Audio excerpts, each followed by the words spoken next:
What's going on, everybody? I'm back. Wrestling is back. The fans are back.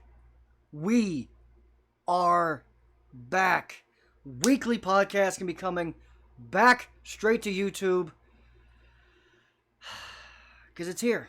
Finally, wrestling matters again. Do you know how hard it was to watch? You do. I know you do. It was ridiculously hard to watch fanless wrestling. It just doesn't work. It just doesn't work. I want to come on here and record videos and basically just saying how every pay-per-view wasn't very good. How Raw sucked again and again and again. How SmackDown lacked energy and life.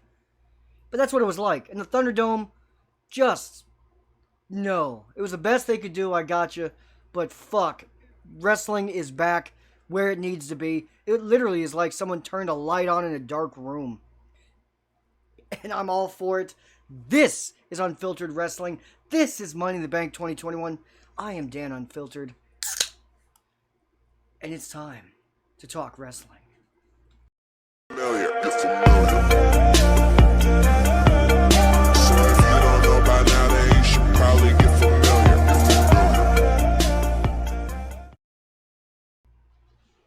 Alright, everybody. Money in the Bank 2021. We got one. We got one. Immediately. Straight out the gate. You can tell Vince has been holding in so many ideas since the pandemic. You can tell. Because the energy is just light years above. This card, this event, the match quality, everything was better. Everything was better. Everything was better. Except the women's ladder match. That was terrible. That was terrible. I'm sorry. That was the worst Money in the Bank match I have ever seen. Easily. I wouldn't have even put that first. I would have put that like in the death spot. I would have put that second or third. Because the crowd was so ready to explode. And they gave them nothing to explode for. Nothing. We had one big spot? Kinda big. Nikki Ash jumped off a ladder from the outside of the ring to the inside into a pile of women. But that was damn near killed her. Like the ladder slipped from under her. She barely cleared the top rope. It was ugly. Whatever. It was a sloppy match with no spots. I don't blame the ladies because when you look at who they put in that match, there wasn't a whole lot of wrestling talent. Asuka's good, but she's not a ladder match styled wrestler. Alexa Bliss is good, but she's stuck with this gimmick that you can't really do spots. Nikki Ash she's good, but she got the one spot, but she damn near died. Liv Morgan can't really wrestle. Naomi's athletic, but it stops there. Tamina sucks. Just sucks. And Zelina Vega isn't a great wrestler either. And Natalya, come on. I think we've all been done with Natty for the last 5 to 6 years. There you go. So, I'm not... Oh, and they had to use Natalya to carry the match, too. She was in it so much.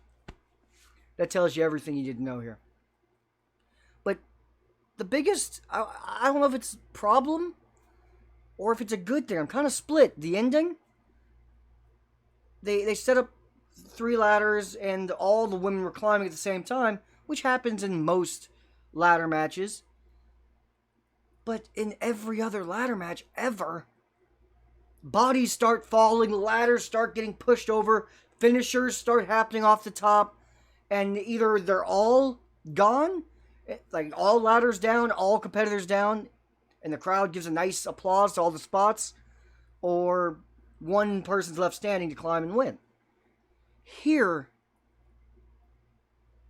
neither of those happened. We just had a woman just climb it. Nikki just climbed it. While everyone else is just standing there. It's like, what, did you forget about her? Just, boop. Victory, bing, bing, bing. It was odd. It was abrupt. I didn't love it. It made the match more shit already. Because it felt like, okay, this is the pinnacle of the match. This is when things really start going. No, it's just It's just how it ended. 15 minutes, not a lot happened. The right person won. I like Nikki winning, but damn, it came off like flat, very very flat in a very dull match. That there's no reason to ever rewatch that. For what? The only good thing I can think of that has me kind of split of why the ending was a good idea is, like I said, we see that in every ladder match. We see every competitor at the top of the ladders reaching for it, punching each other, every time. And every time we always know no one's going to win it like this. Correct? No one will.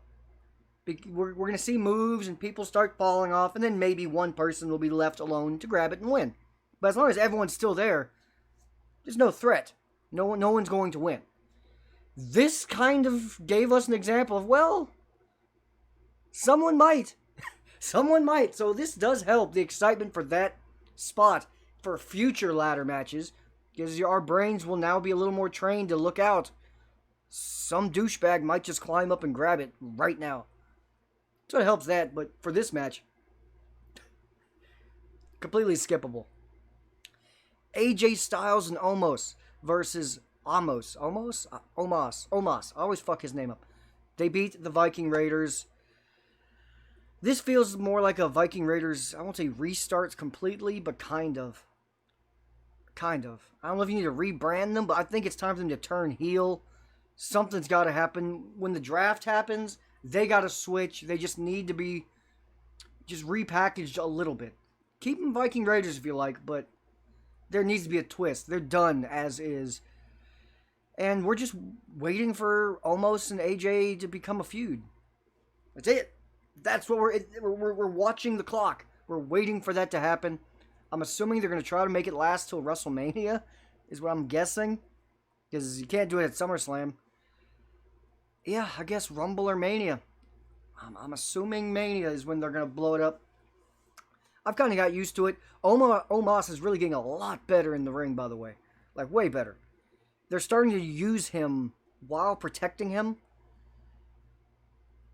And it's done well. AJ Styles is kind of just lost in the shuffle. I don't know if that's a good thing or a bad thing, because he's AJ goddamn Styles. I don't really want him just in the background. But he kind of is. The star and the matches are being built around the big man. And as a Big Show fan, I'm okay with it, and I like the potential of Omos. But it's AJ Styles we're using to do this. I don't know if that's the best use of AJ. You know what I mean? But there was a great spot here. Towards the end, Viking Raiders hit their, the Viking experience on AJ Styles, middle of the ring. It looked pretty much ball game. Omos grabbed and pushed one of the Raiders, I think it was Eric, into the pinfall while he's standing outside. That's like an NXT thing you see Gargano and Ciampa used to do, tackle each other, tackle the opponent into the pin. No, he did it from outside. He was on the turnbuckle, like behind the top rope, waiting to get tagged in. He could long ass arms and just pushed him into it, stopped the pin count. That was great. He hit his two-handed choke slam. Victory. Viking Raiders need to do something else. AJ and Omos, we're just waiting for the eventual feud to start. Lashley versus Kofi. How do we feel?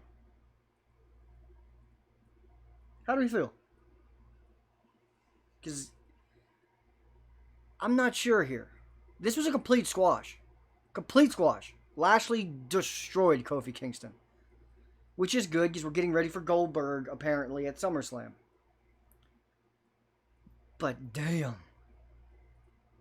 For people who are fans of Kofi and thought that maybe there's long-term storytelling of Kofi's Lesnar squash a year ago was leading to something, some redemption for Kofi eventually, doesn't look like that's going to be happening anytime soon. No.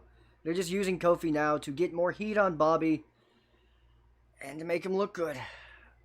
Ouch.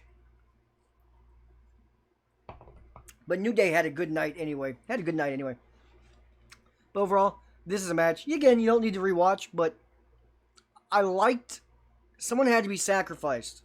It's just a damn shame it had to be Kofi. That's all. It's a damn shame it had to be him. Charlotte Flair versus Rhea Ripley. This is where the card woke up. Like, absolutely woke up. I didn't give two shits about this match going into it. I wasn't sure who was going to win, but I didn't care. Nobody cared. Because they've kind of completely ruined Rhea Ripley. Is she a heel? Is she a face? Is she just fucking annoying? Charlotte Flair, everyone hates her, but then now she's kind of a face, kind of a heel. Just a complete mess. Complete mess. But when this match started, everyone was chanting, "We want Becky. We want Becky." That's it. That's all you heard.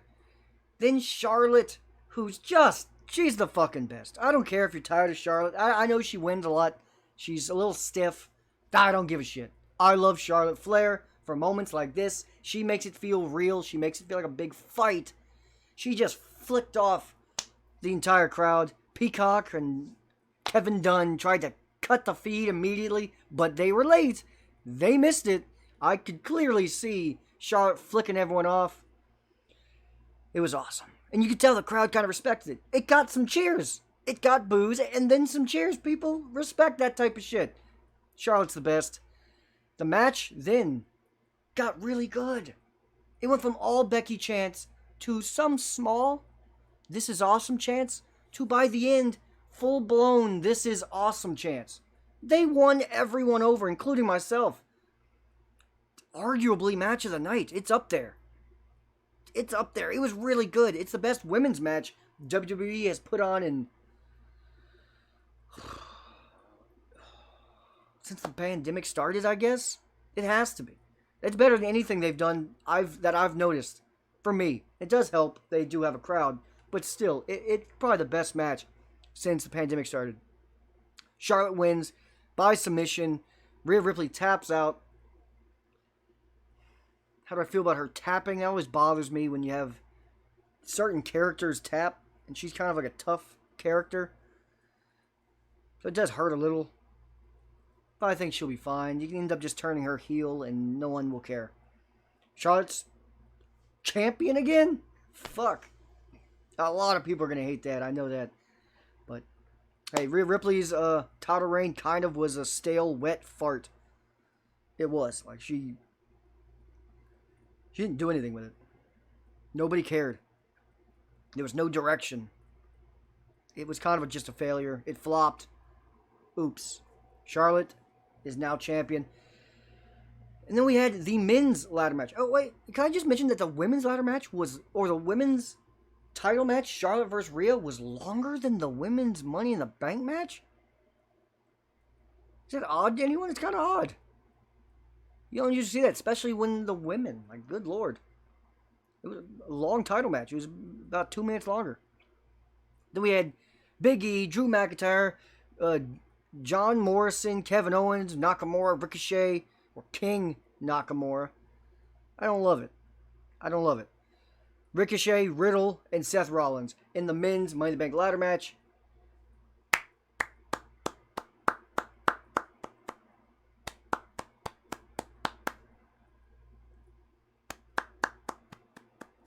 Don't be shy. It's okay to clap.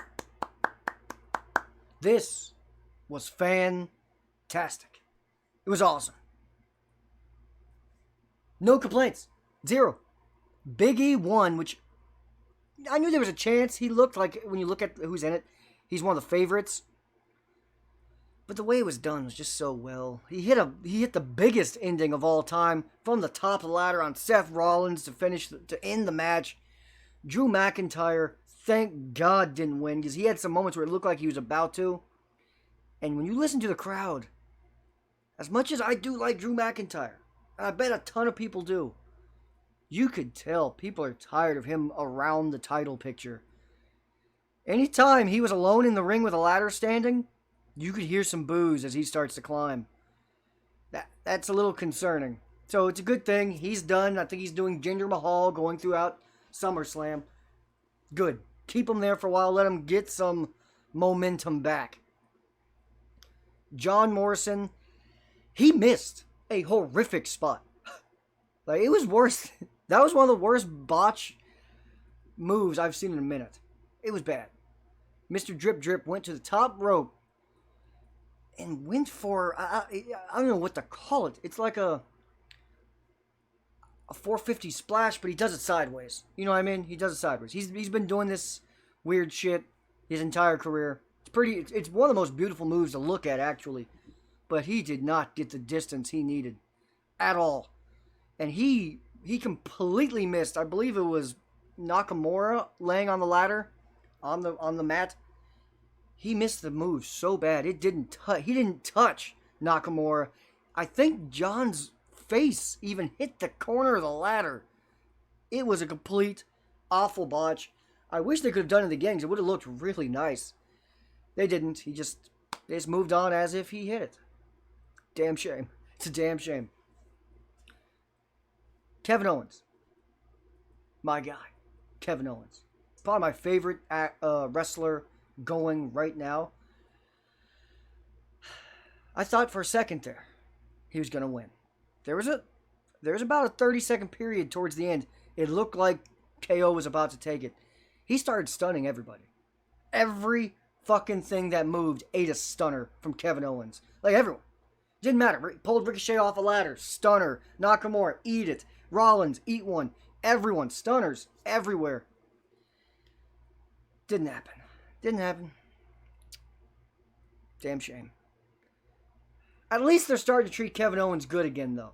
Because that was a big moment, a big spot in the match. Crowd loved it. I obviously loved it.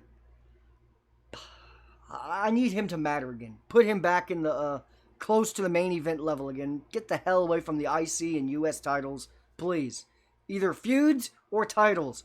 That's it. No more mid-card bullshit. Matt Riddle also had a moment similar, even though we just know Matt Riddle wasn't going to win this. He RKO'd everybody. He does a pretty mean RKO too, by the way. It's pretty nice. RKO's just being delivered everywhere. And then one of the spots of the night, not the spot. Kevin Owens has one later. But Riddle RKO's everyone. Does the Randy Orton snake viper fist punching the mat thing. And while he's down there, Seth Rollins stomps his skull into the mat. Absolutely beautiful. Brilliant. Just brilliant. What a spot. It was great. But the Owens, by God. This is why I love Kevin Owens. This is why.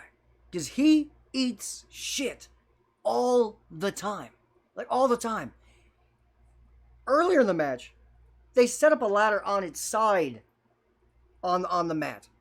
So it's long ways stretched out, but on its side. So that's going to suck for anyone who has to take that. It just will. There's no faking that. That's going to suck. As soon as they set it up, I know Kevin Owens is about to eat that. When you look at who's in the match, no one else is going to eat that. He's going to eat that. He did. Right on his back, right on the ladder. Absolutely had to suck. But then, towards the end, to take him out, to finish him from the match, they put a ladder like they do, like a bridge from the ring apron to like I think the announce table probably. Cool. We know someone's going to have to eat that. Again, when you look at who's in, it's like, yep, Kevin Owens is probably eating this. But good Lord, did he eat it badly. Whoa. He's climbing the ladder after all of his stunners. Seth Rollins gets from under him, puts him in powerbomb formation, powerbombs him from inside the ring, over the top rope, through the ladder. But it was nasty. He hit ugly. Like, his back hit the ladder, it snapped. His head, the back of his head, all that. Smashed a couple rungs. Hit the outside fucking hard. Most of his weight straight on his neck and head. That had to suck. Let's just be honest. That sucked. A lot. But, again, he does it for us. That's why I love him. Because that was great. Definitely the spot of the night. Big E gets the win, which now opens a lot of doors for where they could do with Big E. It depends. Does Kofi become involved with the title picture somehow after SummerSlam, after the Goldberg stuff, and then Big E cashes in on Kofi? Or does Kofi just not matter? Big E cash in at SummerSlam when Lashley beats Goldberg. Which Lashley better beat Goldberg. Don't do this. You've been building this man too long, WWE. Don't do... The Fiend's not even on TV anymore because of Goldberg. Or partially because of Goldberg. Don't do this.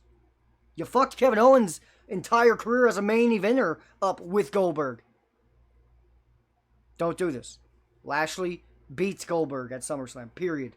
And if you want Big E to then cash in at SummerSlam on Lashley, and he can say that was for Kofi, fine. Go that direction. But Lashley does not lose to Goldberg.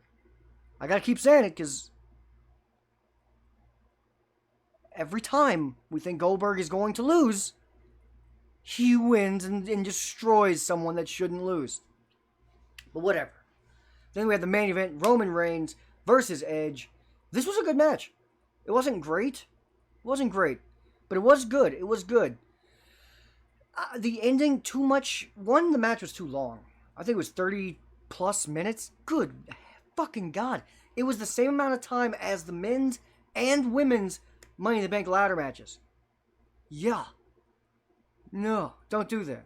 That's way too long. But Roman beat Edge by pinfall. We all kind of knew. Let's be honest here. We knew Edge wasn't going to walk out champion. Roman's going to hold that title for a long time.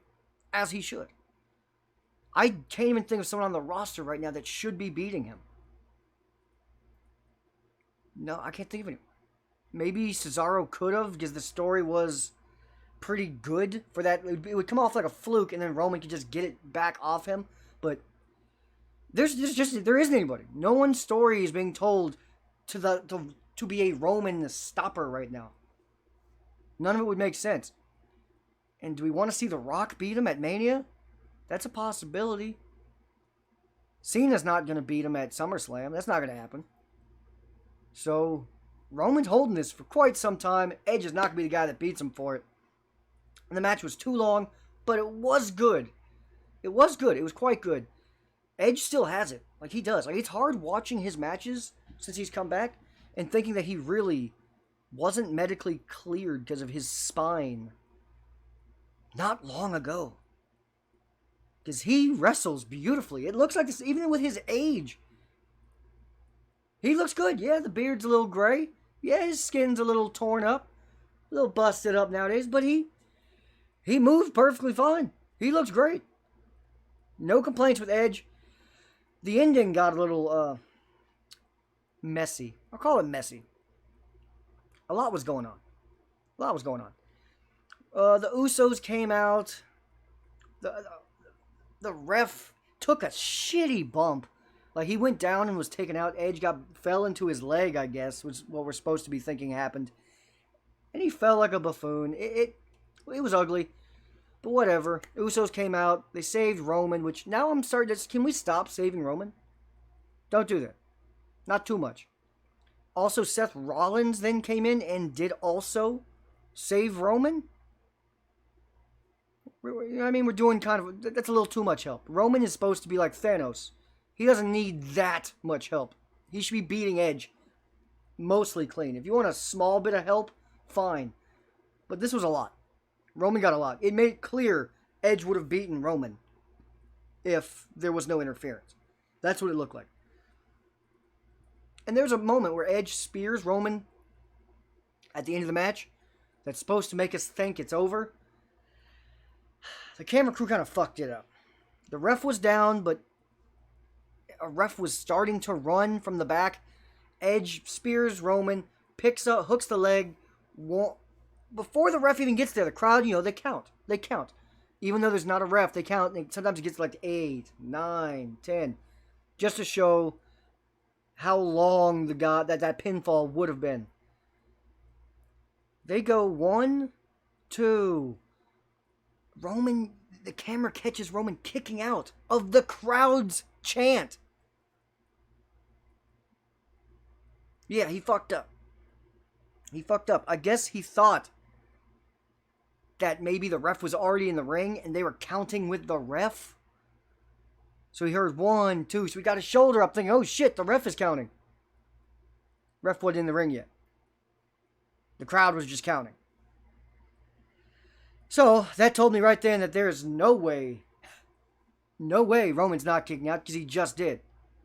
So he just after kicking out, he lays back down. The ref comes in, counts 1, 2, he kicks out.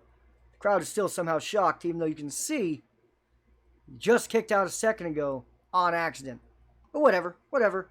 Overall, good match. Again, too much help for Roman. Rollins saves him yet again. And Roman spears him, pins him. 1, 2, 3. Cool. Good match. 10 to 15 minutes too long. Too much help for Roman, though. The crowd was electric. I'll say if this exact match happened a month ago with no crowd, I would have said that match was pretty bad. Pretty bad. But that crowd was so good for this match. Like, we had Let's Go Roman, Let's Go Edge chants to start it. It was electric. It felt like WrestleMania for the first time in a year and a half. It made me go, this match was good. It was good. I can enjoy it. I'm definitely going to rewatch it. I've actually already rewatched this entire pay-per-view twice. So I've seen this 3 times now, which that's something I haven't been able to say since the pandemic. I have not rewatched one single pay-per-view. And I used to rewatch every pay-per-view just to get my shit together, just so I could know exactly what happened, catch the details. I didn't do that at all during the pandemic because there was no reason to. None of it seemed worthy. Nothing was that good. But with the fans back, you can even tell in the eyes of the wrestlers, everyone's awake. I'm awake. This is awesome. Overall, Money in the Bank 2021, I thought it was pretty goddamn good. I give it an A-. I thought it was pretty fucking good. Yes, I have complaints. And yes, the crowd does boost it up a little bit. It probably was a B+ pay-per-view if the pandemic never happened. But now that I got so used to no crowd and how much that sucked, it made this way better. So I give it an A-. You can even stretch to an A and I wouldn't be mad at you. It depends on how much you liked the Roman Edge match. Again, I didn't love it, but I did enjoy it. Just, can we stop helping Roman so goddamn much? That's my main beef with it. And now let's see what we got for SummerSlam, because I'm fucking amped for SummerSlam now. That's probably the main thing I liked about this pay-per-view. It's the first pay-per-view I've watched in a year and a half to where, when it's over, I'm excited for Raw. I was excited for Raw now. I'm excited for SummerSlam. We're going to get Roman versus John Cena? Oh, and by the way, John Cena popped up at the end after the match. That was fucking great, even though we heard in the rumors that Cena was probably popping up soon. He was either going to be here or at SmackDown. I'm glad they did it here, because that ending did kind of feel dry. With all the Rollins interference, it made the ending of the pay-per-view look kind of shit. It did. John Cena came in, everyone exploded. That might have been the biggest pop John Cena has got since when he came back at the Rumble ages ago. Remember, he blew out his knee or something? Came back at the Rumble months early, and the whole building exploded. That's kind of what happened here for John Cena. They exploded. That made me happy. That gave me faith in humanity and the WWE fan base, that they didn't boo, or there was no John Cena sucks. Nothing. All cheers and explosion for John. Wow, I cannot wait for SummerSlam. Let me know what you guys think of this pay-per-view. What would you give it? What would be your grade? I'm giving it officially an A-. But I'm not mad if you gave it something higher. I wouldn't be mad if you go down to a B+, maybe a B. But if you're below a B, you might be tripping. You might be doing too much. You might be overthinking. Don't let the terrible women's Money in the Bank match destroy this whole pay-per-view. Because, yeah, it was bad. It was bad. Nothing happened. And for a ladder match, nothing to happen, that's saying something. And it was a lot of botches, but whatever. The last 3 matches absolutely saved this pay-per-view, and then some. Same with the crowd. This channel's back. We're back. Hit like. Let me know what you guys think. And a lot more unfiltered wrestling content coming very soon.